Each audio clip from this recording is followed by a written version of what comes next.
I like to play with my life in many ways. That's what they say. Here I am, I'm Rigodon. I'm a Tico, the mascot. It's my turn, the gentle touch. The mommy, they love me so much. Hey, now the story must go on, 'cause a lot of time is gone. We must be ready to go away. 80 days around the world, we'll find a pot of gold. Just sitting where the rainbow's ending time. We'll fight against the time, and we'll fly on the white wings of the wind. 80 days around the world, no, we won't say a word before the ship is really back. Round, round, all around the world. Round, all around the world. Round, all around the world. Round, all around the world.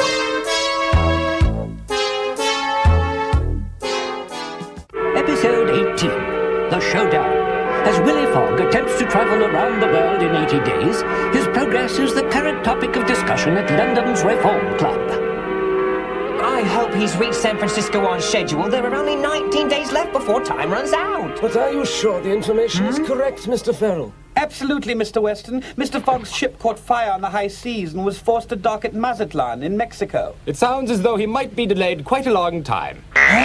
Mr. Sullivan, my informants tell me that the damaged ship will take at least a week to repair. I believe Mr. Fogg is going to owe each of us quite a lot of money. What rotten luck. But Mr. Fogg will find some way to get to San Francisco on time. I know he will. Ralph would be delighted to know that even now, Willy Fog and his friends are approaching the coast of California. Can you see anything, Monsieur Fogg? Nothing. Oh, I hope we are on course. We'll be there soon, Tico, don't worry. Monsieur Fogg, have you any idea when we are going to arrive in San Francisco? According to my calculations, Rigodon, we should be passing over the mountains just south of San Francisco near the town of Monterey. But this cloud cover is too thick to see any landmarks. You are right, Monsieur. With no landmarks, it is impossible to know where we are. Oh, no! Also in the party are Inspector Dix and Constable Bully of Scotland Yard. Do you think we'll get there soon, Inspector? I'm so cold and we haven't eaten in a long time. No more uncomfortable than I am. Do I complain? Of course not. Now calm down and get hold of yourself. Oh, quick, Inspector, pull me in. I promise not to complain anymore. Oh, Bully.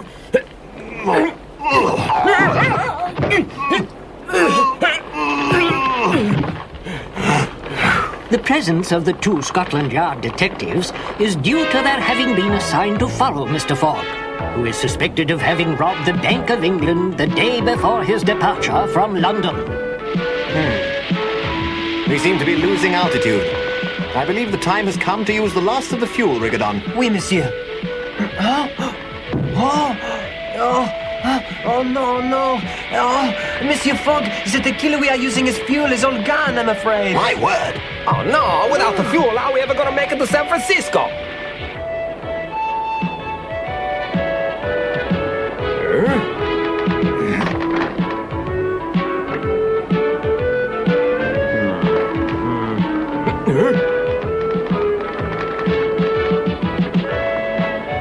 Mr. Fogg, that mountain! We're headed straight for it! We've got to go higher or we'll never make it! We're doing what we can, Inspector. Only one thing to do, sir. Steady on, Bully, steady on. Oh, dear.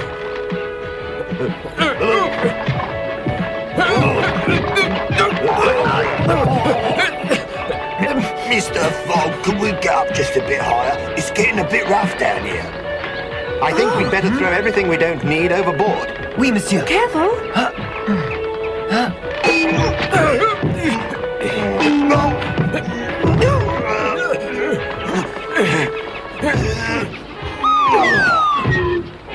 Careful, Mr. Fogg. We nearly collided with one of those trees. Don't worry, Inspector. Their bark is worse than their bite. Just a little joke. Yes, very little. If they had hit a tree, they would have certainly been out on a limb. Mr. Fogg's willingness to provide transport for the two policemen will seem odd only to those unfamiliar with his noble disposition. though he knows they will arrest him if he sets foot on British soil, and could easily have left them behind in Mexico, Mr. Fogg's unequaled sense of fairness would have made such an act unthinkable, for he is, above all else, a gentleman. Look, everyone! The ocean is beautiful! Are we there yet? It won't be long now, Tico. And look at those ships. There are so many of them. We must be quite close to a large port. Correct, Princess. That is the San Francisco Bay. And right on schedule, Monsieur Fogg. Hooray! We're there! Tico! Not quite. No, not quite.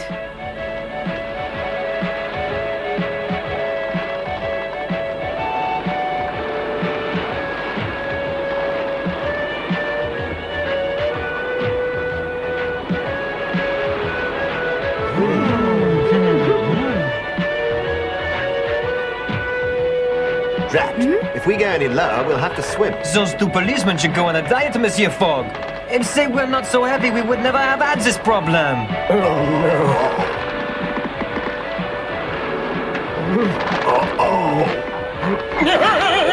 Mr. Fogg, you've got to go higher!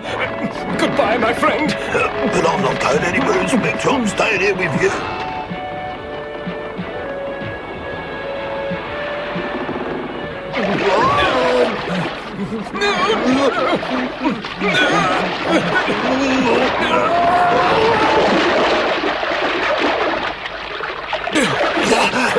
Mr. Fogg! Let me put it good! I can't swim. Inspector.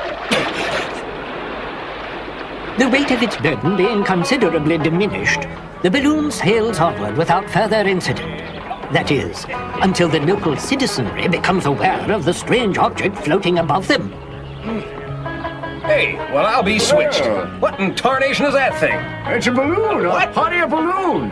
Gum, now I've seen everything. Hey, feel like a little target practice? So why not?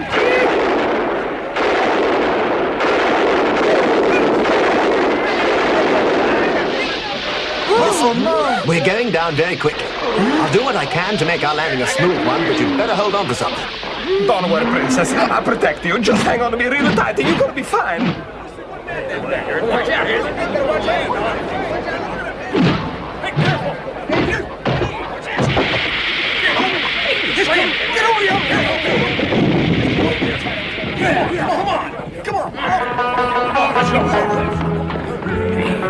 All right, quiet down. I'll handle this. There we are. Thank you.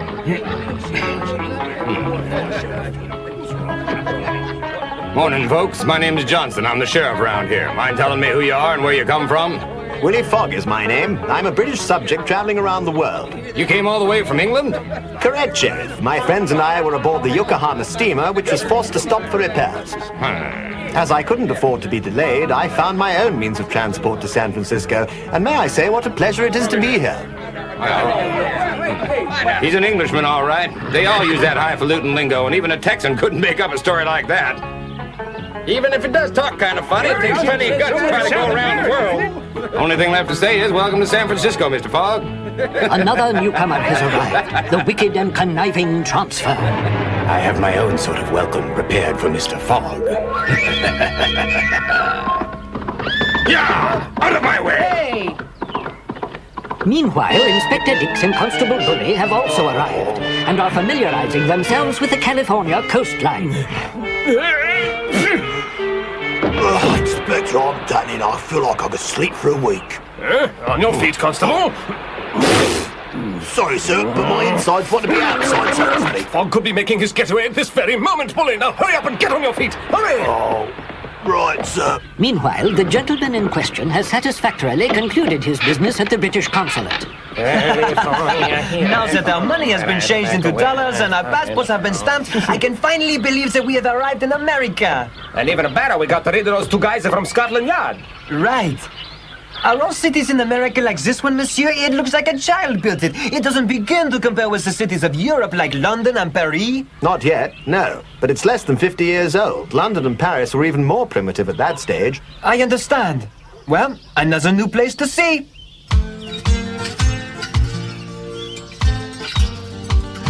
America, America, we're coming to you.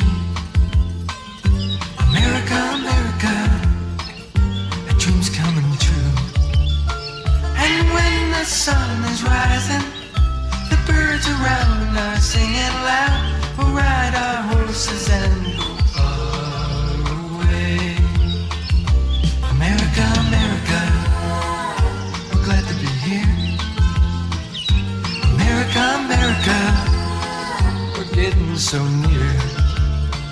And we will talk to people, and we will go round and round. We'll try to reach the coast before it's too late.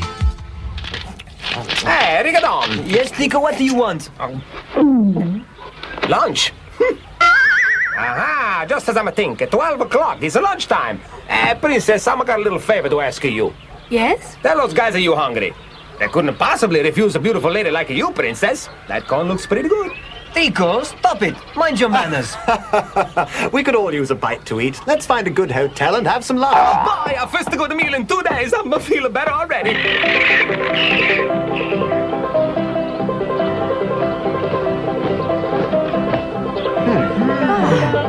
Hey, Mr. Fogg, you said you wanted to find a good hotel. I don't think this is it. I'm afraid we don't have much choice in the matter. You mean this is the only hotel in town? Tico, stop complaining. You don't know what it's like inside, now do you? I can guess.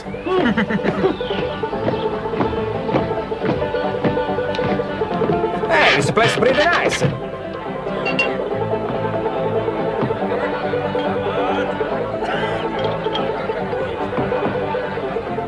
Oh, there's a food around here somewhere. This nose never tells a lie. We'd best find out when our train leaves for New York.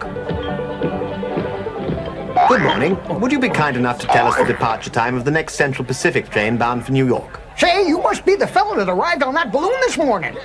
Take it from me.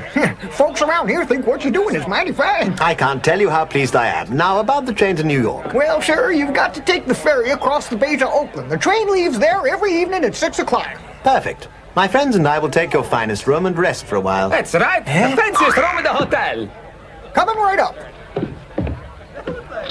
Here we are.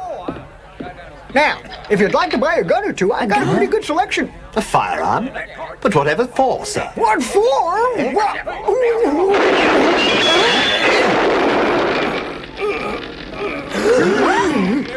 He always was quicker than me, Big Pete. There's your answer, mister. The West is still a pretty ornery place. A man's got to be able to defend himself or he won't last long at all. Here you go. Make you a good price on any of them. Huh? Isn't a hotel an odd place to be selling firearms? Well, see, it's like this. The owners of these guns got shot before they could pay their bills. Gotta get my money back somehow, don't I? Now, they're all in fine condition, of course, but these two are as good as any you'll find. A matched pair, cleaned and oiled them myself. Do you think that we should buy them? No, I think we shall get along quite well without them, Rigadon. Now, if you'll show us to our room, sir. Ain't hard to find. Just go up those stairs and down the hallway. It's the last door on your left. Thank you. That's it. After you, Princess. This'll never do. The princess, she deserves... It's fine. If this is the finest room in the hotel, I wonder what the others are like. Looks like I was right as usual. It's a tough job being right all the time, but I guess somebody's got to do it. Oh, Tico. Hey, get on. It's been so long since I sleep on a real bed. I'm thinking maybe I forget how. Maybe you'd better sleep on the floor then, eh? Are you crazy, get on? Hoopla! Now, as it stands, we've gained 2 days crossing the Pacific from Yokohama. We lost an equal amount of time due to being delayed in Mexico and traveling by balloon to San Francisco. What a pity the ship broke down. It would have been nice to have those extra 2 days as a margin of safety, but if all goes well, we shan't need them. You are precisely on schedule, are you not, Mr. Fogg? Correct. According to our schedule, we should arrive in London in 18 days. Stop! You're wrong. We're behind the schedule. We should have had lunch a long time ago. You have a point, Tico. Let's continue our discussion in the dining room, shall we? Hey! Hey, get on. Now you stay here.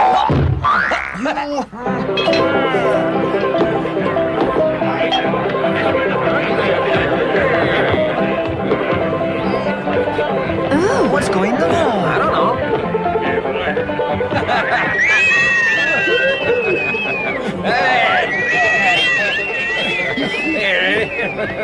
What you doing tonight, honey?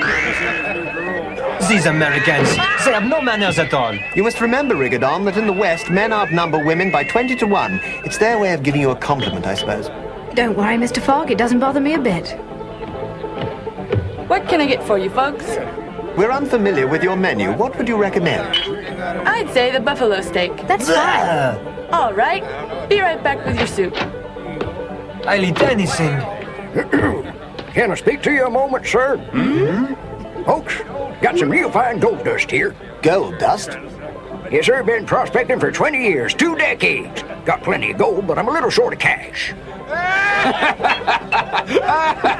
Don't pay him any attention. That old man's crazier than a coyote on local weed. If that's gold, I'm Santa Claus. What are you talking about? This is the purest gold in California. Yeah.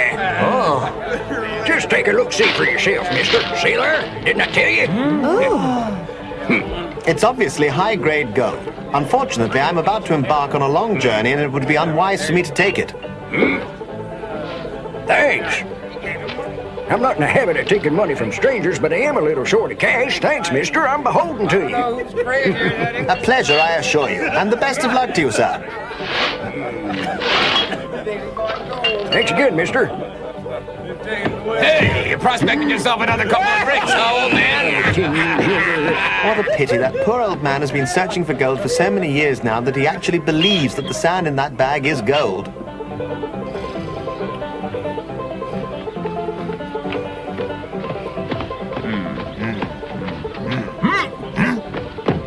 Aha, this is Willy Fog's balloon. I know he's around here somewhere, and we're going to look until we find him. Careful. Let's wash this trail dust out our mouth. Okay, what I mean, Dingo. Dingo Kid. Holy smokes. Well, if it isn't the Dingo Kid, nice to see you again. Looks like you could use a cold drink on the house, of course. He said this here Englishman's got a real pretty lady traveling with him. Well, where is she? Yonder.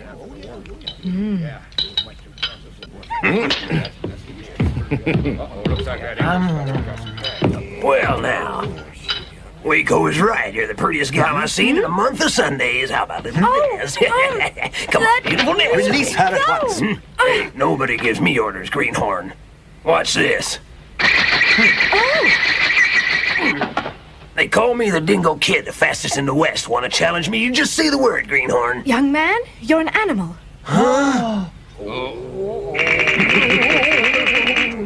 Don't look like you're saying much, Dingo. I know why you ain't saying nothing, because you're a yellow-bellied coward. Cares more about his own skin than a lady. I can be real We'll fight. You've insulted the honor of a lady I am bound to defend. But Mr. Fogg! Well, what do you know? A real hero. You better strap on a gun. That won't be necessary. I have my cane. I don't own a firearm. Are you trying to tell me you're going to go against my gun with that, mister? You're crazy. I do appreciate your concern, Mr. Dingo, but I will do my best not to hurt you. You ain't got a chance. Let's go. Who's going to pay for the damages? Keep your mouth shut and don't interfere. Yes, sir. Sorry, sir. Hey, what's going on, Inspector? Quiet, buddy. Careful, Mr. Fogg. Waco, you give the signal by firing your gun. That'll be the last sound you ever hear, mister. Like taking candy from a baby.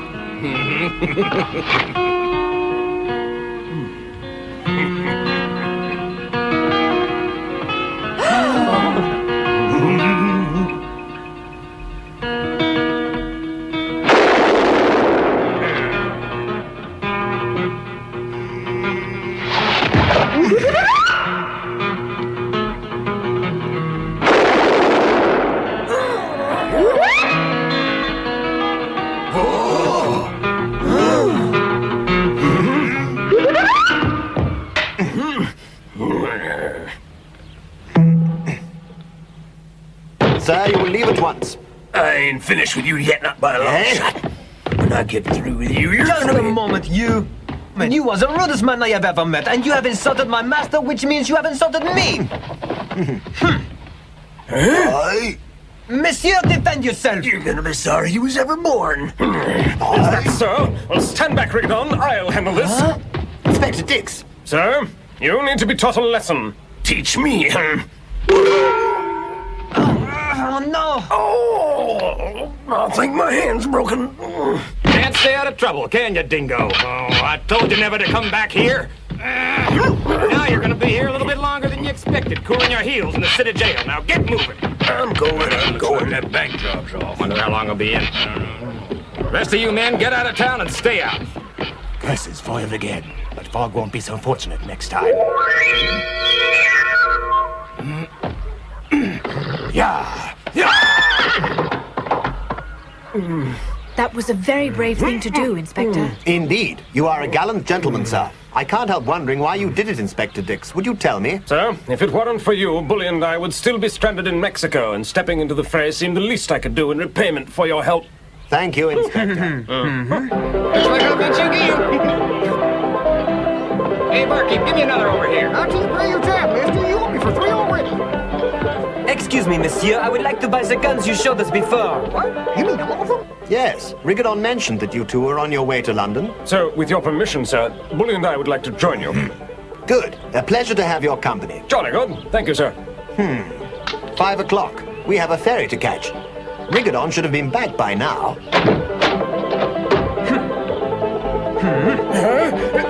Please don't shoot. Would you kindly explain what's going on here, Rigadon? There is no need to be afraid. When I was in the circus, I was taught how to handle firearms by an expert. Fine, but why did you get them? We are about to cross this country. Outlaws and hostile Indians are everywhere. If they try anything... bam! Hey!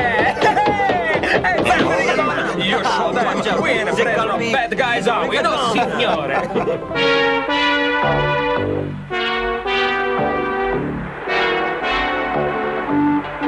Willy Fog and his companions board their train in the small town of Oakland, where they have arrived after a brief trip by ferry across the starlit San Francisco Bay. Mr. Fogg has only 19 days left to complete his journey. He is presently on schedule, but there are over 3,700 miles of track between San Francisco and New York. The 7-day trip has been known to take 3 times that long, due to the perils of the untamed American plains, raging blizzards, impassable herds of buffalo, and most dangerous of all, hostile tribes of Indians on the warpath. In our next episode, Willy Fog and his friends discover that the insidious transfer is still determined to prevent them from completing their journey in time. He will endanger the lives of everyone aboard the train by sabotaging a bridge over which the train must cross, a bridge spanning a rocky gorge hundreds of feet high. Be sure to join us for Moment of Truth, the next episode of our thrilling journey around the world with Willy Fog.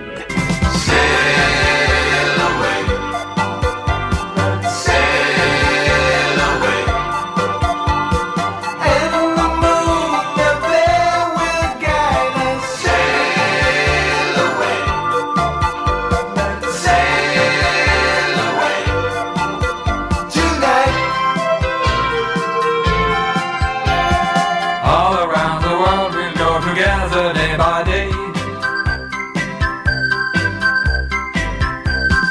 anytime you want me, you can whistle in